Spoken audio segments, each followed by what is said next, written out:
I'm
living life because I'm moving fast. I'm still on my time of fast. But me, I know like why am I still alive? Why all this gets high? Mommy, I never just best. She would you define? Life is so sad, you die yourself. Life, life in the dice. Rich, poor, last, everybody in the time. Yes, what? Yes, what? Yes, what? Last, everybody in the time. Yes, what? Yes, what? Yes, what?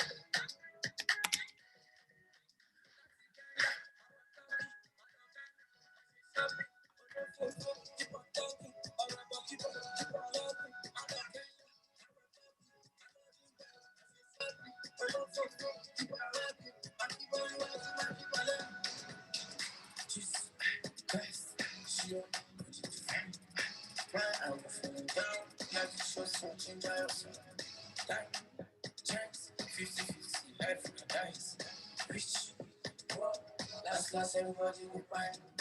Them say I'm living in a rush because I'm moving fast. Them say my matter no class, but me and all me plan. Why them asking no why? Why this girls in the line? And me I never reply, cause I will last as in Kenya. I want talking, I don't Ghana, I say something. Oh no, keep on talking. Oh no, keep on talking. I don't Kenya, I want talking, I don't Ghana, I say something. Oh no, keep on talking.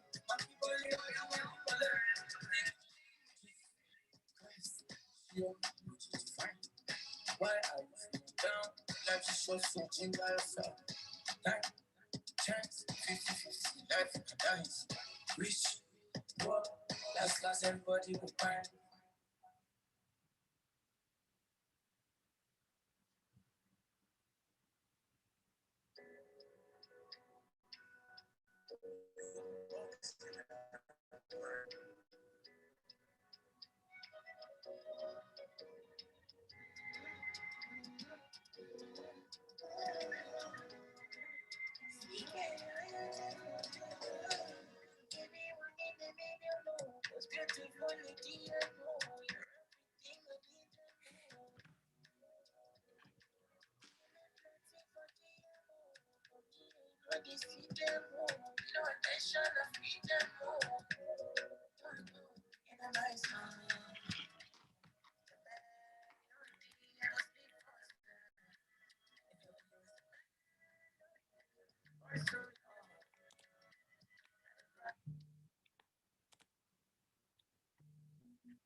I go to put myself in order. Make a no go buy myself daughter. no be only maybe.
I go dey put myself in order.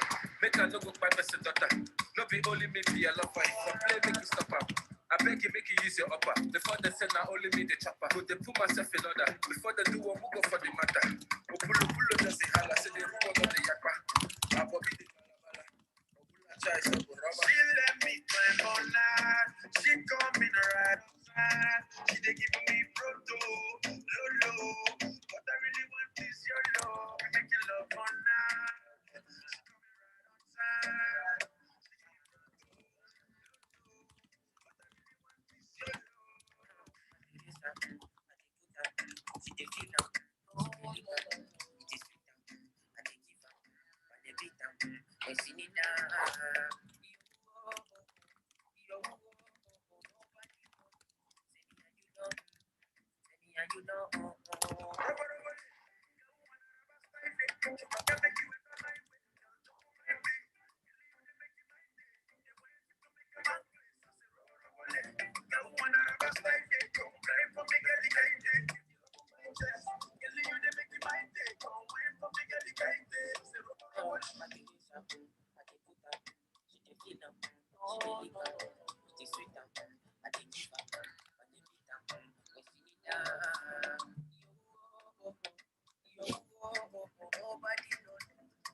She coming right outside.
Anthony, I think the countdown is actually stuck.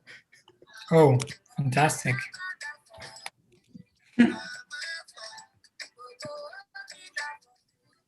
There we go. Euler. Hi, Boom. How are you? I'm doing well, and you? Doing well, thanks. Amazing. Sound check. Great. Good afternoon, good evening, Euler. How are you? Good, good. Is it Anthony or Tony? That's Anthony. Got it. How are you doing? Doing great. Can't complain. Great, great. Euler, there's quite some excitement around this conversation and quite a bit of questions. So we definitely look forward to this conversation. Good. I'm gonna just, how much time do we have before we actually So we have start? an hour. Oh, before we actually go live? No. We go live in 4 minutes. Okay. Can I just run and do something quickly? Yeah, go ahead. Cool, I'll be right back.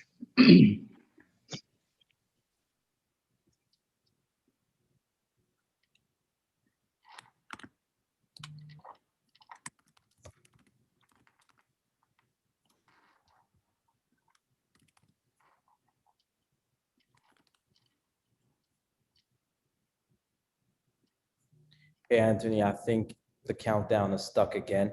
Yeah, because I'm trying to, when I change page, it goes away. So I'm just going to, Oh, I see. I was trying to do, you know what I was trying to do? Reach out the last people.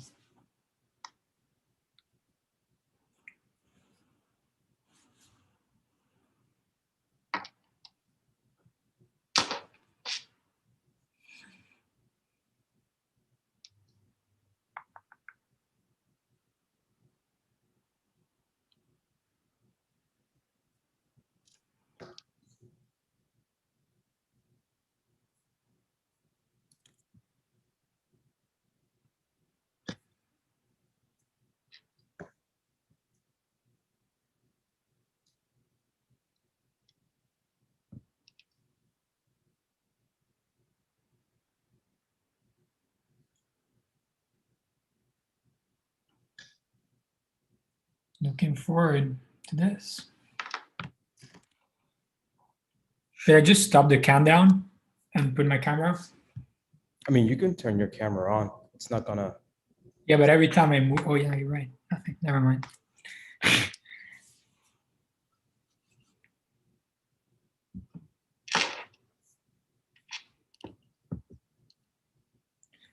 Alrighty.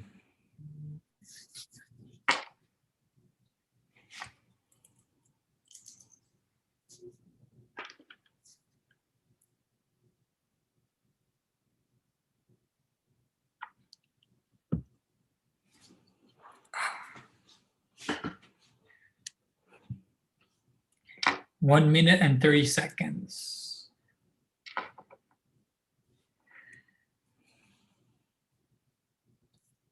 Can you see how many persons we have live so far?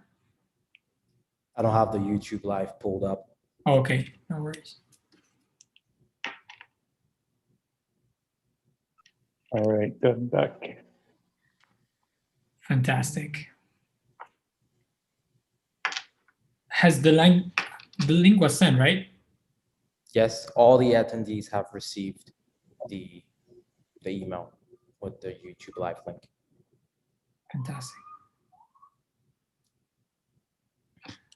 Great.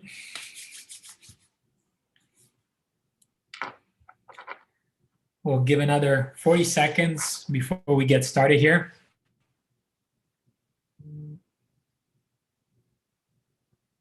Okay. How many people do you think are gonna be on?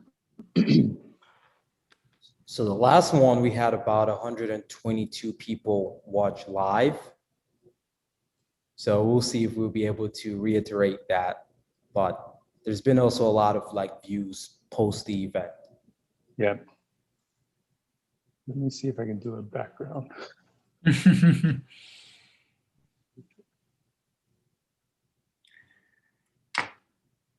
And we should be getting ready. I'm going to stop sharing my screen.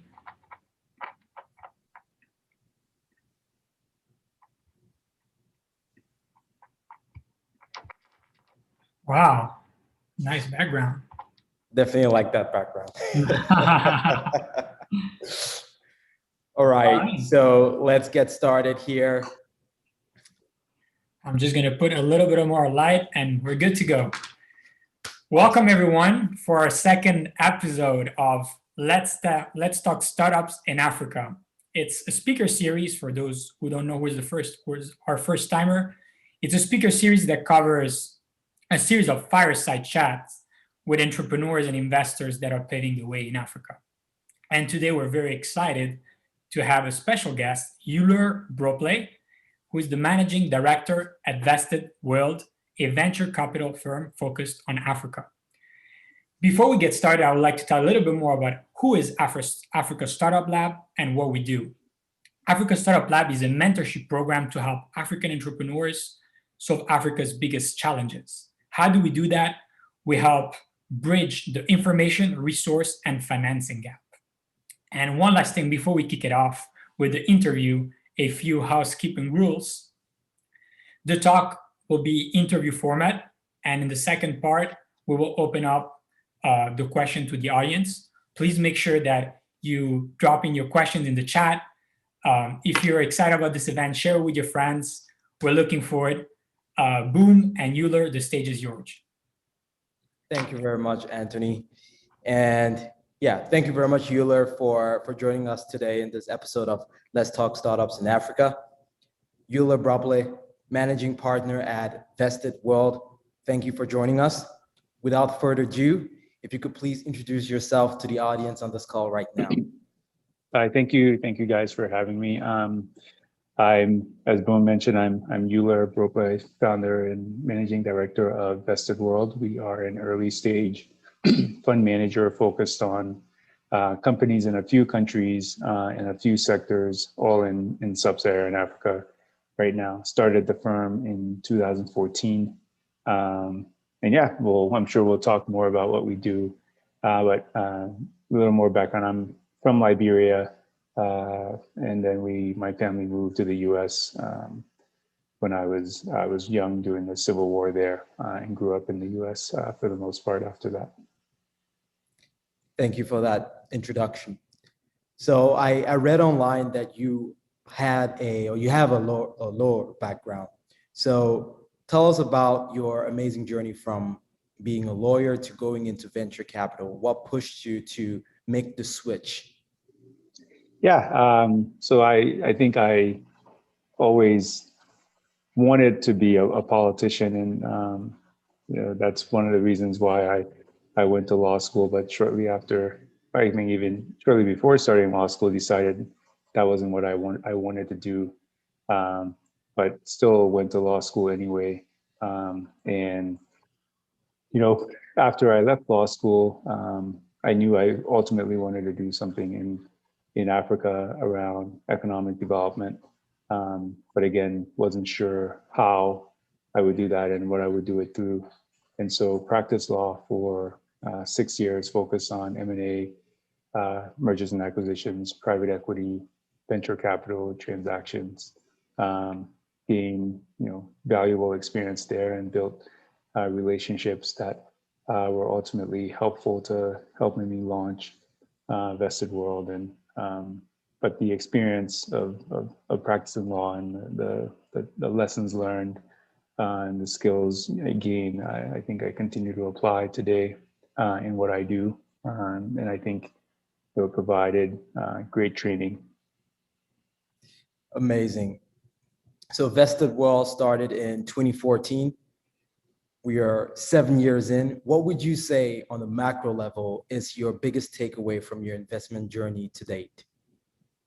Yeah, I think there's a lot of takeaways. Part of the journey has been building a business in addition to investing. I think from an investing standpoint, what the biggest takeaways are ultimately, and I knew this going in, but it's been reaffirmed over the years is, we're investing in people and their ability to execute on, the vision that they have for their business. You can do all the assessments that you want on the size of the market and, demand for a product or service, what the competitive landscape looks like. But at the end of the day, it's the entrepreneurs that are going to make a business successful or not, in spite of whatever obstacles or maybe even advantages they may have. If you don't have that ability to execute, it doesn't really matter. And so I would say that's the biggest takeaway. It's just the quality of the people you invest in is what's going to make or break the investment. So, and how did you develop the skill of identifying people that will be able to execute on the plan that they set forward when they try to raise capital from your firm? Yeah, I think it's a skill set that is always you're always refining and developing. I don't know if I would say I'm like a master at doing it or identifying that. It's lessons you learn that you build on, and you hopefully learn from the mistakes that you make, in how you assess people, and what it is that you're looking for, what you think it will take to be successful in a particular industry or in country. Some of those characteristics are similar, and in some cases it's different. In some cases it may require someone who's a very, linear thinker and logical thinker, and can just be methodical about how they approach things. In other areas, someone may need to be a lot more creative and be resourceful and pulling things from disparate areas that at face value may not seem directly applicable or relevant, but are able to pull it all together and make something of it. So I think, yeah, it's a skill you continue to refine over time. It's going to vary from industry to industry. You try to learn along the way. You look at others that have been successful in that space and try to just draw from their experience, draw from the attributes that you think were helpful to making them successful, and then apply it to the businesses and the circumstances that you're looking at. So is VestedWorld sector agnostic, or do you have a specific set of industries that you focus on? We have a few industries, and they're really relatively broad industries, segments that we focus on. Agribusinesses is one of them, throughout the value chain from inputs all the way through to post-harvest processing. Consumer products and services is another. Packaged goods, and both B2B and business to business and business to consumer. And then the last is what we call enabling technology. So to what extent can you leverage technology that already exists and is being used elsewhere and apply it to solve market-specific problems in the countries where you're based? So we're not looking at cutting-edge technologies. We're not looking at technologies that may not have a product market fit yet. We want solutions that have been tried and proven elsewhere. And we know that there is a need for it in the market where we're investing. Usually it's either to increase the scale of something or increase efficiency. Investing in that. We're not, I think in, more the way people think about venture capital more traditionally, you tend to see a lot more innovation from a technology standpoint with respect to solutions that may not be fully baked out yet, may not, necessarily have, a clear application for what they're building. That's usually not what we're investing in. Gotcha. And on the agri-business side, you said you invest throughout the entire value chain. Are you looking specifically at tech businesses, or do you look at other types of businesses within the agriculture value chain, for example? So in agriculture, there tends to be less like direct tech. To the extent they're using tech, it's on the enabling side. How do we use technology, leverage technology to improve certain aspects of our business? But we've invested in everything from a company that grows tomatoes and will start processing that tomato into paste, to a company that raises tilapia in the lake and sells that to market women in Kenya. But for the most part, it hasn't been it's not technology driven. We're trying to address some of the issues around farming efficiency, productive farming, and also on the import substitution side. So to what extent can we grow food that have historically been imported, or to what extent can we add value to products that have historically been exported without much value addition, and bring more of that value addition to the continent. So that's kind of how we think about, our agribusiness investments. Obviously, there are technology solutions that are being layered on top of traditional operations to help them scale and make them more efficient, and we will look at those types of businesses. But it's we look at that would fit more into that enabling technology category I mentioned, rather than a pure agribusiness. And by the latest number, I think I read an article yesterday that mentioned that Africa imported about 65 billion worth of essential food products into the continent. So definitely, I think there's a huge opportunity there to promote manufacturing and production in Africa itself. So I could definitely see the need there. So in terms of the data set, so you mentioned that you look a lot at, the founder or the founding team, ability as people and the ability to execute. But in terms of quantifiable data sets and metrics that you look at as an investor, what would you say those metrics are that help you determine investment readiness into a startup or an enterprise? Yeah, I think there are probably a few things that are universal, and then others that will vary from business to business. So we want to see some level of traction at a minimum, that you have a product or service in market that people actually want to use that product or service, and you're earning revenue from it. So what that revenue number is will vary from business to business, but we want to see a meaningful level of traction in terms of revenue, customers, your ability to actually make the product that you said you're making, and so that's kind of at a base level. We like to see teams that are in place. So in addition to who the founders are, well, who else do you have within the organization that are working on delivering your product or service to your customers, and understanding what their strengths are, what their weaknesses are, what are the gaps within the team that would need to be filled in order for you to continue to grow. So that's another aspect of what we look at.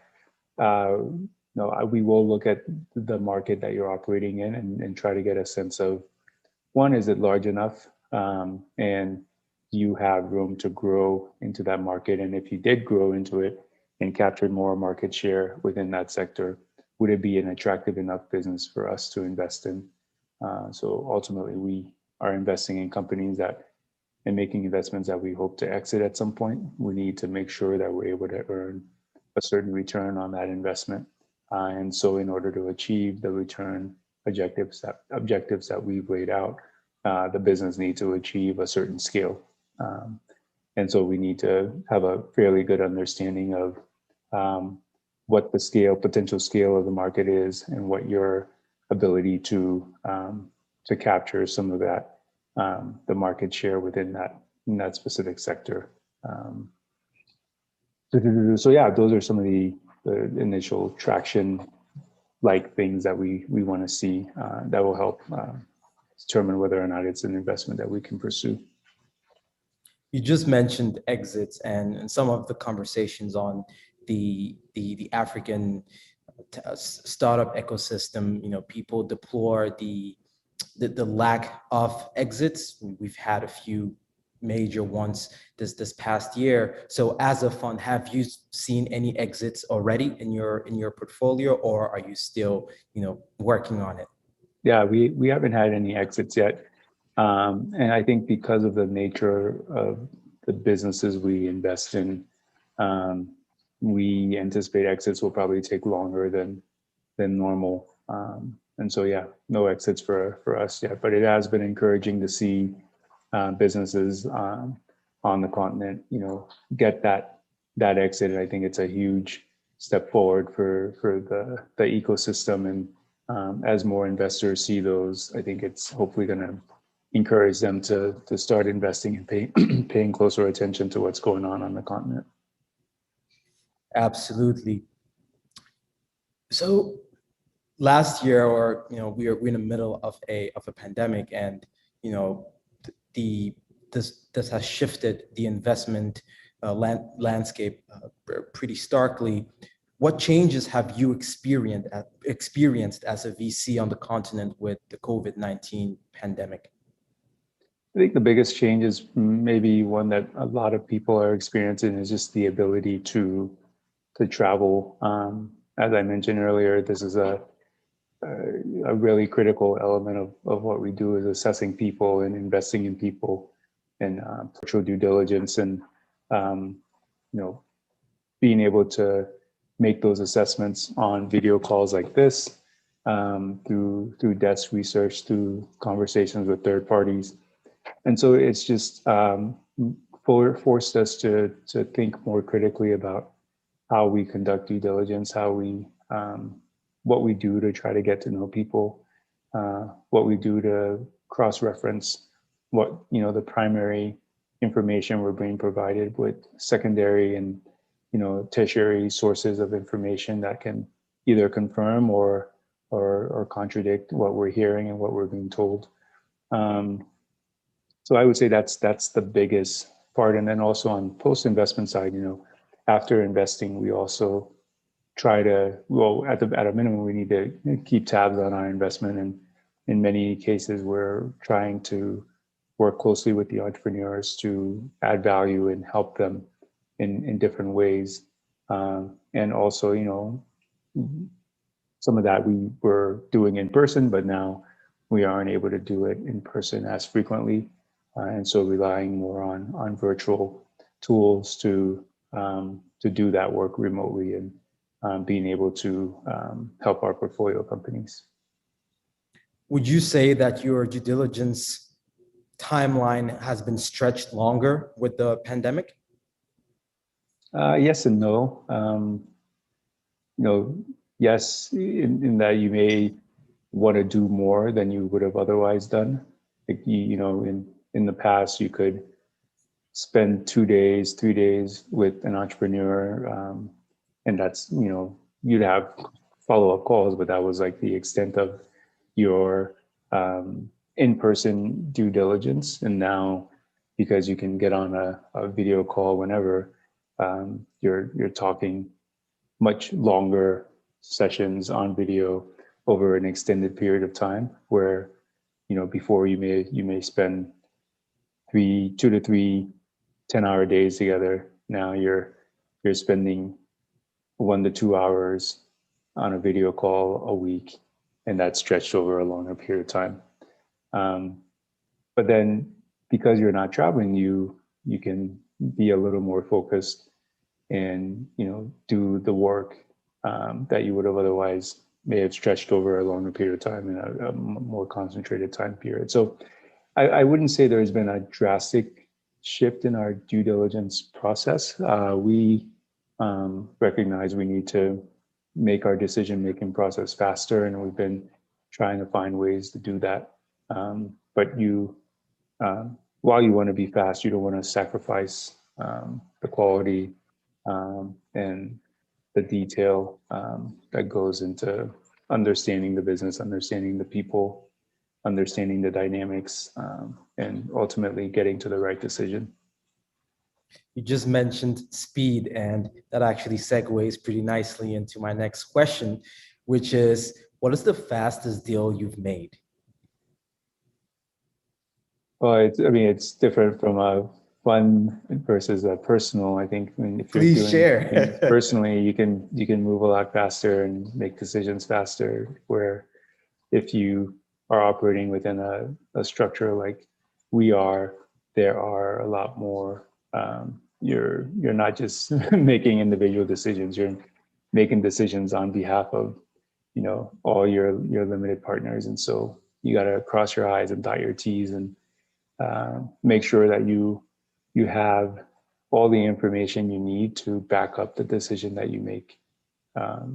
And so if anyone were to go back and say, like, I can't believe you made this decision, you can be like, well, here's the information I reviewed that led me to this decision. And so it's kind of CYA in a way. Hopefully people know what that means. I don't want to set the YouTube censors off. Got you. And because, you know, during these times, I mean, I was speaking with a VC a few days back, and during COVID, it seemed like the deals were happening even much quicker, and some VCs were signing checks in within days, and it's, you know, much faster than previously. So I was just curious as to how, you know, maybe you personally as an angel or the VestedWorld was approaching that shift. Yeah, we've definitely seen deals that have gone, you know, really quickly, faster than we were prepared to move, and we've missed out as a result.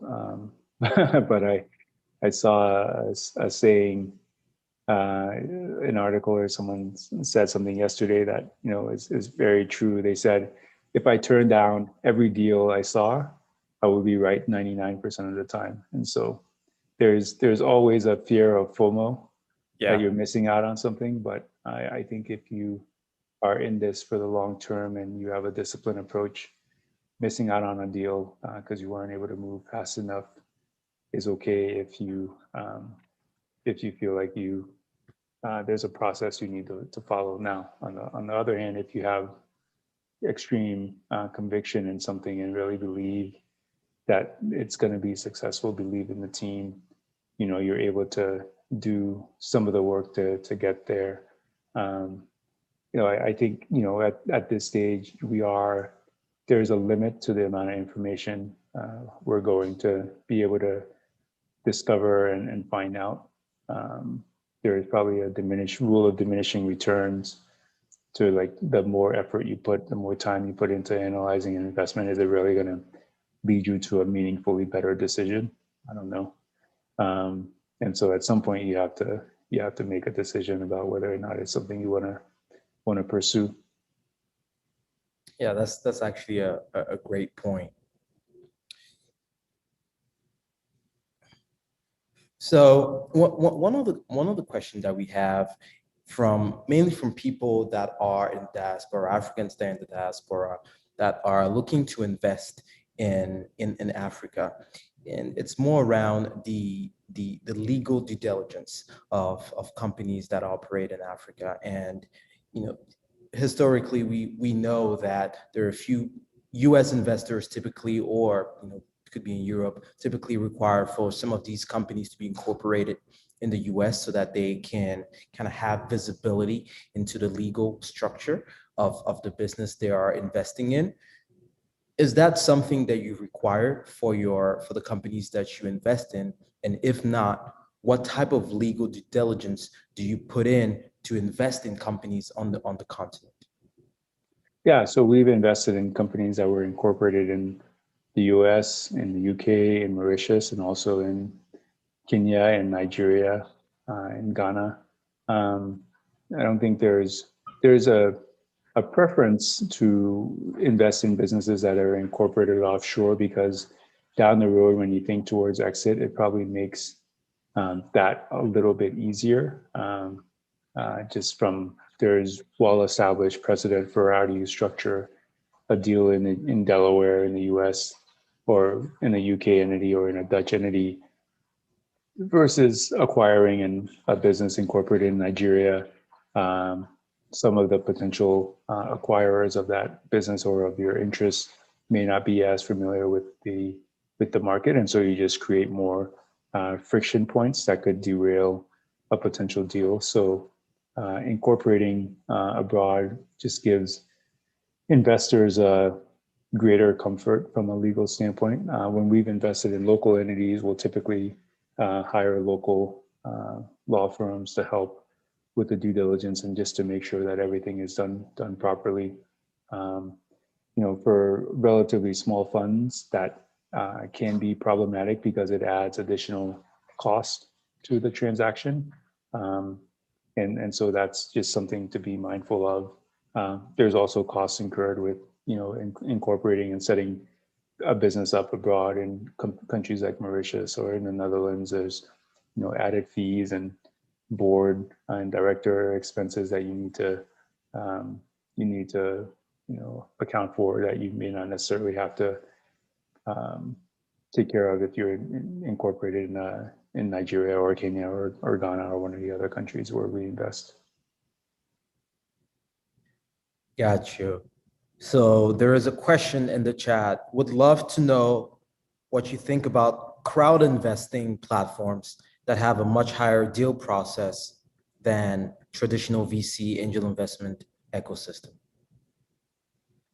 Well, it's hard for that person to clarify their question. So obviously there's been a lot of uptake in platforms like AngelList, our crowd, that allow you to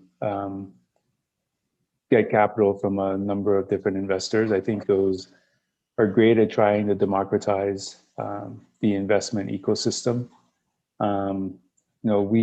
When we started off, we initially tried to pursue that channel, and one of the limitations we ran into were one, just educating investors who are not on the continent about the opportunity and getting them comfortable with the risk of investing in these markets. That proved more difficult than we anticipated, and so we moved away from that.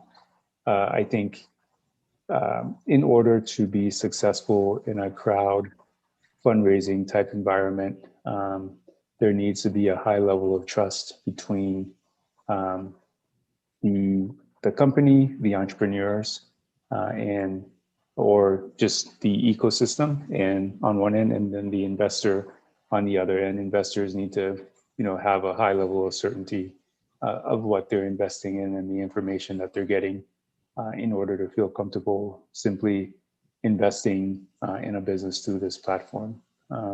So I think there are a number of challenges that African businesses face trying to raise money exclusively through crowdfunding channels. But if the promoter of that opportunity, so on an AngelList, for example, you have these syndicates, and for example, Future Africa is one that I know is putting a lot of effort into this. The investor in that underlying business ultimately is trusting a syndicate like Future Africa to find the right investments and make that investment on their behalf and manage it on their behalf. And someone like E, who is leading Future Africa, has built up a credibility over the years and has a group of people that know him, that respect the work that he's done, that trust him and his team, and are willing to invest their capital with it. So I think you need to spend a lot of time and effort cultivating that base of investors who will invest in your opportunity. I think if someone were to just go on there and list their company seeking an investment, I think the likelihood of success is probably very low, simply because the pool of investors are not as familiar with the market, they're not as familiar with the entrepreneurs, and they're less likely to be willing to take that risk.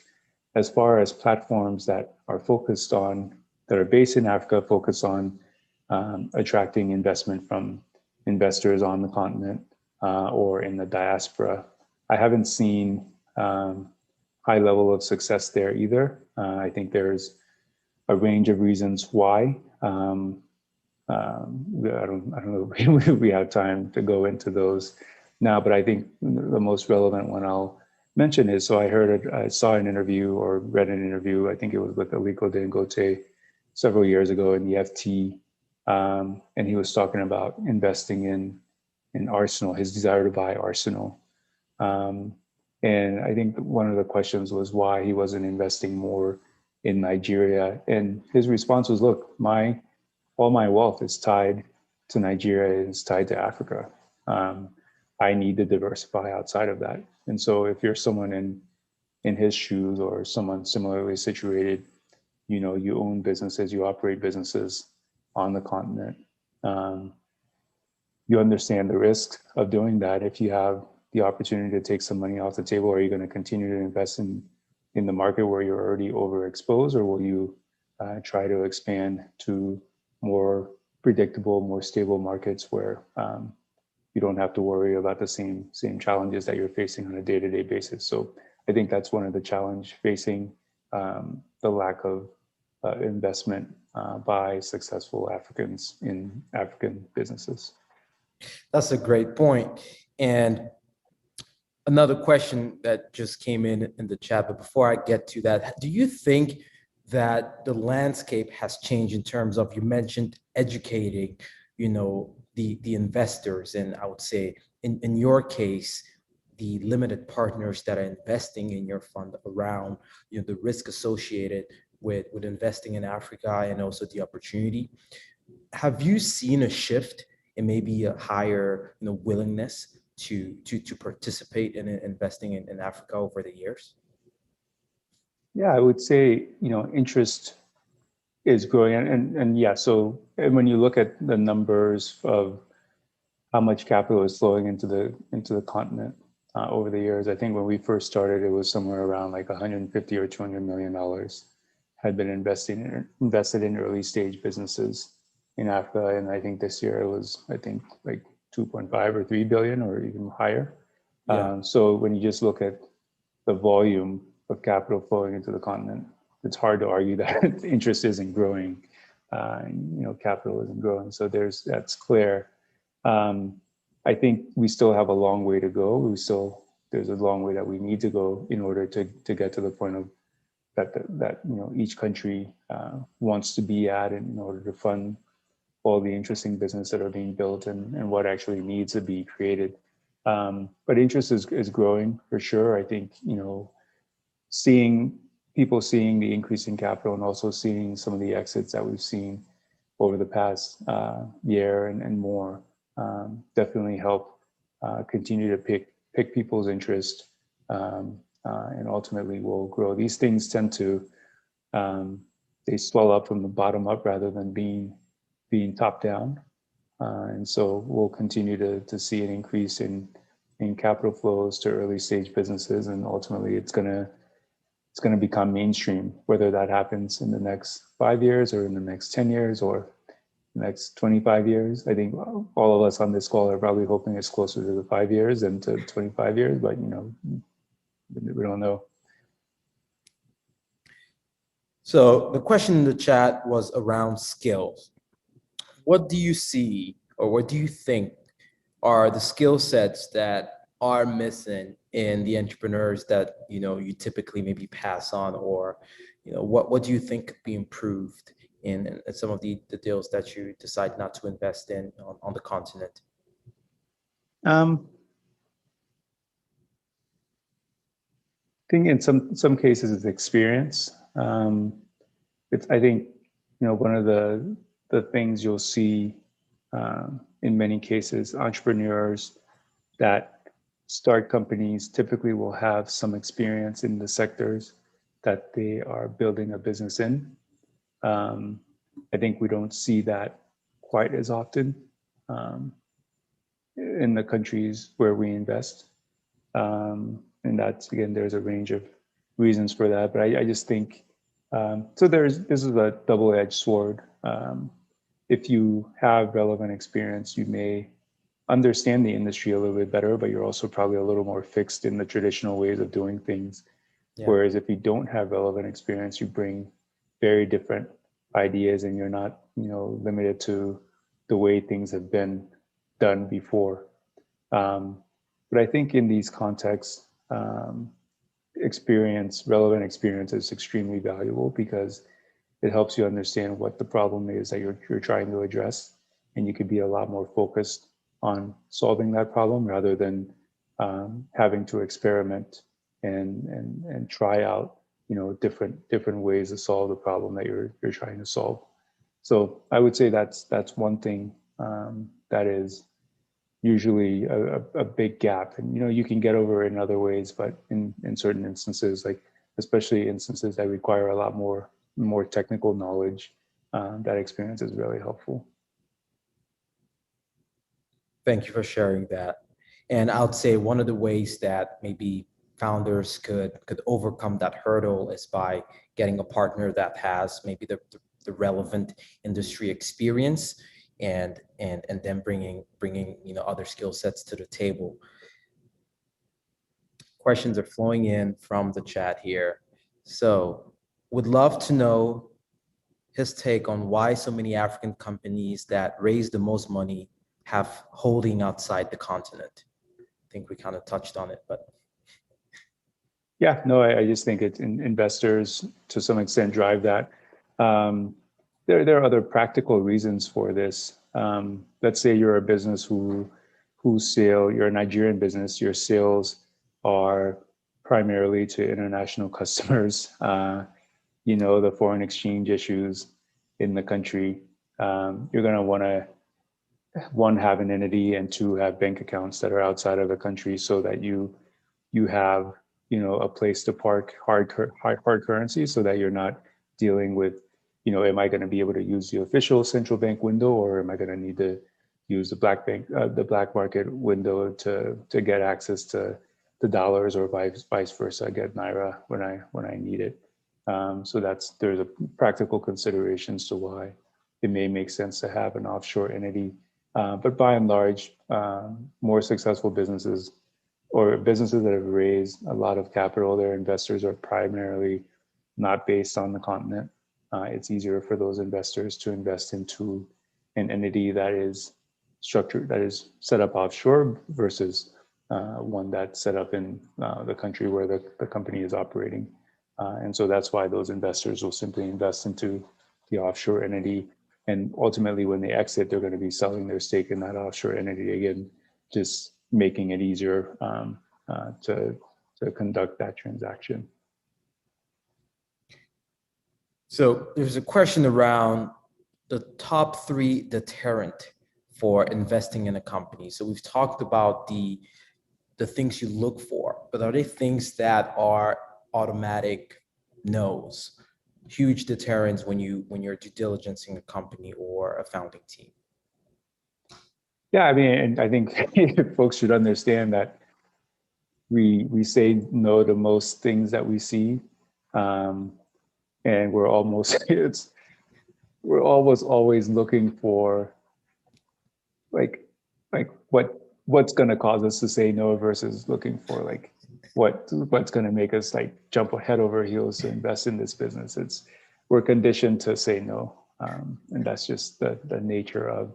There's limited resources, and so we have to. And we see a lot of really promising opportunities and great entrepreneurs, and that we can't invest in all of them.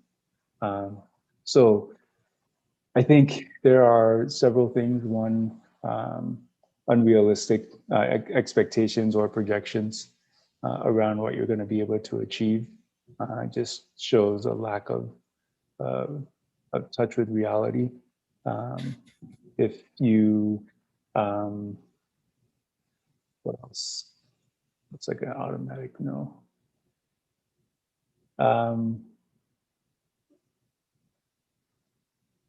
Lack of understanding of the space that you're investing or you're building a business in. Lack of differentiation with what competitors are doing. Lack of understanding of who your competitors are, and where you sit relative to them.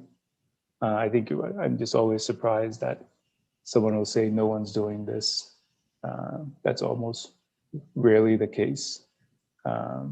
There's almost always someone else doing what you're doing or trying to do what you're doing, and you're better off acknowledging that and explaining why what they're doing is different, than trying to ignore the fact that they may be there.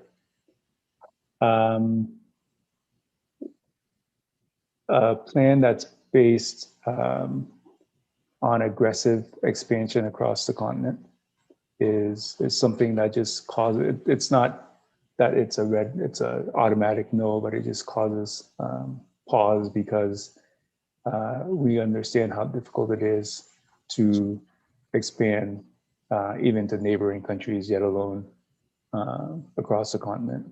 And I think people may think that it's going to be easier and going to occur a lot faster than they think than it probably will in reality. So those are some of the things, but I would say it's mostly it's mostly either the people or size of the opportunity, differentiation, and the competitive landscape, and then scale, your ability to achieve any sort of meaningful scale. Like a business that's earning $10 million a year is a very nice business, but it's not one that we are going to invest in because it just doesn't have the level of scale ultimately that we need to be able to achieve any sort of meaningful exit. If, you know, at its peak, you think your business is going to be earning $10 million a year, it's not one that's suited for the types of investments we're making. There's probably other types of investors that are better for that.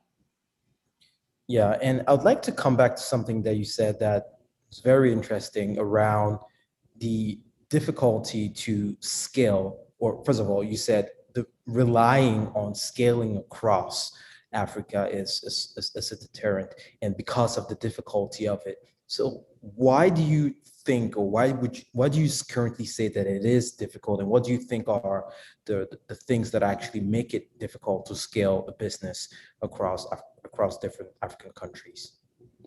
Yeah, and I should, you know, just condition what I said earlier. I think we all want to see companies scale across the continent, and all acknowledge that in order to achieve the outcomes that we ultimately want to see, we need businesses that are able to do that. I just think it's harder to do than to actually do than to just say it or put it on paper, because there's cultural differences from country to country, even if they're next to each other. There are, you know, regulatory differences. There are, you know, the same suppliers, the same partners that you have in one country may not be present in another country. So you need to build entirely new set of relationships, and think about how hard it was for you to do in the market that you're starting in. Then you're trying to go to a market that you may not be as familiar with, may not have the same sort of relationships. It's harder, just a little bit harder to do. To the extent you're relying on one country to provide supplies, raw materials, any sort of, you know, physical assets to the business in another country, how are you getting it from point A to point B? So those are just some of the challenges with scaling. And then if you go from neighboring countries to a country all the way on another side of the continent, again, you're dealing with all those same things, but probably even more exaggerated. Culturally speaking, you know, Kenyans are very different from Nigerians, and so you're selling to. I mean, you might as well be selling to, you know, China versus Kenya. It's just because they're on the same continent doesn't mean it's the same market dynamics. And I think that's where some people get tripped up. So, yeah. Great point. So talking about different market dynamics, there's a question here. Would love to know the most attractive, person said, I think climates, or I think regions to invest in Africa in terms of ease of doing business, technology, infrastructure, and market stability. Yeah, I mean, I think it's going to come from an investor's perspective. You know, folks that are investing in fintech are going to be very excited about what's happening in Nigeria, South Africa, Nairobi to a lesser extent. People that are interested in, you know, some of the stuff, more basic things that we're interested in, agriculture and consumer products and services. those hubs aren't necessarily going to be as critical, and we may actually look outside of them for some of the things that we're interested in. I think Kenya has been a very easy place to invest. Rwanda is doing a lot of things to make it easy for entrepreneurs to set up businesses there and for investors to invest there. I think most of these countries are waking up to the fact that in order to achieve some of the growth metrics that they've laid out, they need to improve the business environment and make it easier for businesses and for investors. And so I think everyone, is trying to do what they can to improve conditions to attract additional capital. I think all the markets I mentioned earlier that we focus on are, Kenya, Nigeria, Ghana, or we find them attractive places to invest, and are actively looking for opportunities to do that. Another question came in around language barriers. Is language considered a barrier for U.S. investors in French-speaking African countries, especially while dealing at the operational level? Yes. I don't speak French. No one on our team speaks French yet. There's just concerns with being able to even though, the entrepreneur and people within the business that you interact with probably more than likely will speak English. At the end of the day, there's just a discomfort in investing in a business, investing in a country where you may not understand. There may be language barriers and you may not fully understand everything. So I would say, yes, there's a big barrier there, and that's why you will see investors either, focus exclusively on Francophone Africa or focus exclusively on Anglophone Africa. There's maybe a handful of people that do both, but by and large, they have native speakers on their team who are comfortable conducting business in whatever the official language is in that country. Thank you for sharing that. So you've mentioned, and I think we kind of touched on this, but there's a question around what differences do you see between the various underserved markets that you invest in? So VestedWorld doesn't only invest in Africa. That's correct, right? Right now, as of today, we're only investing in Africa. Okay, cool. So that might have changed. Okay, all right. So there was a question around, what differences do you see between different underserved markets? I don't know if you have some insight around that, maybe from your previous investments in other continents or other countries outside of Africa. Yeah, so we have looked at and continue to explore strategies to invest in underserved parts of more developed markets. So we're based in Chicago, and there are parts of the city that just haven't had the same level of investment over time as other areas have. And so the nature of those businesses are probably going to be different. The availability of certain resources and infrastructure is going to be different. So, for example, our portfolio company in rural in Kaduna, Nigeria, they're having to build roads to their farm. Like if we were to invest in a business here in Chicago, we don't need to worry about some of those infrastructure issues. Even though these parts of the city have been invested in, they still have access to infrastructure and access to energy, which even some of the companies we've invested in, have to spend a significant amount of capital on generators. So those are just some of the basic differences of investing in different underserved markets. Regulations will be another area. But we think by and large, you can find great entrepreneurs anywhere. We don't think entrepreneurial talent is limited to one country or one area versus another. I think there are smart, capable people everywhere around the world. And it's our job to try to find them and provide the capital and support that they need to be able to build businesses that we can all be proud of investing in. So I think there are a few people from French-speaking Africa on this call. So the question that just came in is, if you were capable of getting a team of French-speaking investment professionals, would you consider investing in French-speaking Africa? Yes. Great. Thank you for all of those French Africa. But it's not just the investment professionals. So I'm sure there's a number of very capable French-speaking investment professionals, but we also need to be able to raise the money to invest in those countries. Right. That's the other part of the equation.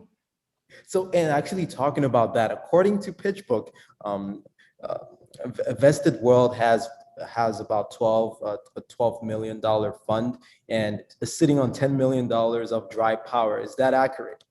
So definitely not sitting on that much dry powder.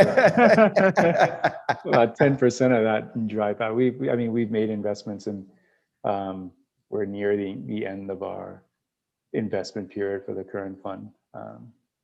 So our plan is to go out and raise more money so we can continue to make more investments. But yeah, while the headline number is right, we've deployed most of that capital. It's not dry powder. Are you looking to raise a similar size fund, or are you looking to go much bigger, especially as we're seeing a lot more Series A, Series B investments across the continent? Are you looking to raise a bigger fund? Yeah, so typically how a lot of funds like ours will work is each successive fund will get larger, and you're able to make more investments, make larger investments. So yeah, that's our plan as well. Awesome. So I'd like to take the last 2 minutes that we have here to hear from you. What, in your opinion, so 2 questions. The first one is, what are Africa's biggest bets in your opinion? Where do you see the most opportunity across Africa? Maybe 3 sectors, just biggest bets. Yeah, I think there's so much opportunity across the continent. One of we're going to release, we shared this with our investors 2 weeks ago, and we're going to share more broadly this week, but areas that we're really looking at and think there's potential for growth. So one of them is, we continue to see consumer products that are targeting, middle and upper class consumers across Africa, when the bulk of consumers are lower income people, and people who need good products and services as much as anybody else and are willing to pay for it. And one of the things that the revelations that really drove this home for us is one of our portfolio companies, Victory Farms, which sells tilapia in Kenya. Initially we're focused on just Nairobi, and as they started to expand to other cities in Western Kenya, I just saw a huge spike in sales in those areas, selling fish, relatively the same price as they were selling it in Nairobi, and just coming to the realization that there's this whole, segment of the population that live outside of urban centers that, need the same things, but just people aren't serving them as well. So I think entrepreneurs who are building solutions or building products that are targeting the mass market, rather than a tiny sliver of the market, will be well served by that. Another, distribution is a challenge across the continent. Whether you're trying to get your product, out to your consumers, trying to get a product from point A to point B.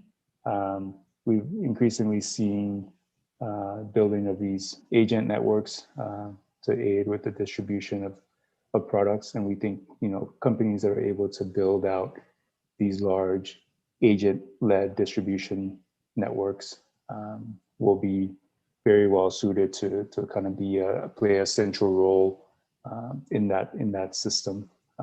You're seeing it to some extent with companies like Twiga in Kenya, Soko Watch also in Kenya, and expanding Trade Depot in Nigeria. The companies that are able to leverage a wide Kasha, one of our portfolio companies in Rwanda and Kenya, wide network of agents who are able to sell and distribute products to consumers. I think it's really going to be really attractive. Everyone knows about fintech. I think one of the areas I think will be transformational. I'm not sure yet how exactly you'll make money on it, but I know there will be a way. But just the power and that telemedicine has, particularly, I think, the continent suffers from lack of trained medical professionals, and there are solutions out there that will provide people with the tools they need to triage a patient really easily and be able to say, go through a series of steps and diagnose what the issue is and say you need to see a specialist to address this issue, or you don't need a specialist, you just need aspirin. And that person doesn't necessarily need to have the same level of training as a nurse or a doctor. They can just be basic training and be able to use a smart device and triage a patient through different questions and to be able to diagnose what the issue is. I think that has the potential to really expand access to healthcare across the continent, which is both a human right, and also if you can figure out a way to make money doing it, I think that product, that service will be extremely useful. Yeah, absolutely. I was actually just pulling up one of the reports that I'd read from Bloomberg, and it states that Africa carries nearly a quarter of global disease burden, yet is home to only 3% of the world's healthcare workers. So definitely bringing the point home they just made there. With that, I think we've reached the top of the hour. Thank you very much, Euler. An amazing conversation. Thank you for spending the time with us here and joining us on Let's Talk Startups in Africa. Any parting words, piece of advice for entrepreneurs and the people that are actively building in Africa? No, I admire the work that each of you is doing. I know it's a hard road, and it can seem like there are more obstacles than not. But I encourage you to just be persistent. If there's any way I can be helpful, please, you can reach out to me on LinkedIn. I get a lot of requests, but I try to be responsive and helpful where I can. So yeah, good luck, and I encourage you guys just stay persistent. Thank you. Persistence is the message. Thank you very much, Euler. We appreciate you coming on this speaker event. Thank you. Thank you. Thank you.